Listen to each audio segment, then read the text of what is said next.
आगे करबौ जब फोनमा उठा ली है सोनमा पैदल जाइयोगे दुर्गा मैया के दरबार में। करबौ जब फोनमा उठा ली है सोनमा पैदल जाइयोगे दुर्गा मैया के दरबार में। दर्शन करे खातिर लाइन लागल हियोगे पगली मैया के दरबार में। दर्शन करे खातिर लाइन लागल हियोगे पगली मैया के दरबार में। दर्शन करे खातिर लाइन लागल हियोगे पगली मैया के दरबार में।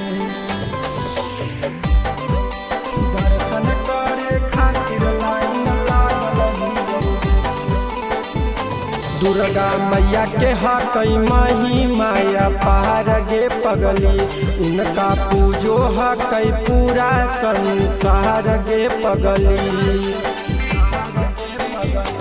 दुर्गा मैया के हकई माही माया पार गे पगली उनका पूजो हकई पूरा संसार गे पगली। आगे छुआ चरणमा देथिन बरदनमा पैदल जाइयोगे दुर्गा मैया के दरबार में।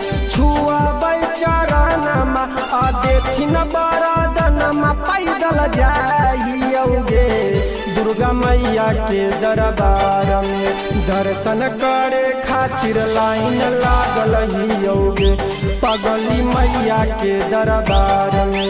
दर्शन करे खातिर लाइन लागल हियोगे पगली मैया के दरबार में।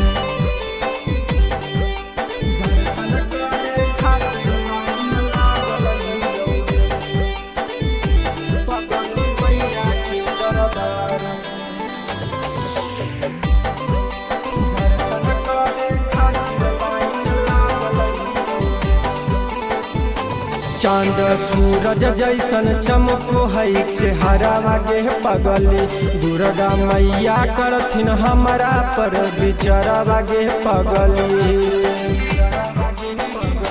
चांद सूरज जैसन चमको है चेहरा गे पगली दुर्गा मैया करथिन हमारा पर बिचरा गे पगली। आशीष राज गुंजनमा दिलीप बेदर्दी पैदल जाओगे दुर्गा मैया के दरबार में। आशीष राज गुंजनमा दिलीप बेदर्दी पैदल जाओगे दुर्गा मैया के दरबार में। दर्शन करे खातिर लाइन लागल हियोगे पगली मैया के दरबार में। दर्शन करे खातिर लाइन लागल हियोगे पगली मैया के दरबार में। Magahi recording studio Samastipur Sheikhpura.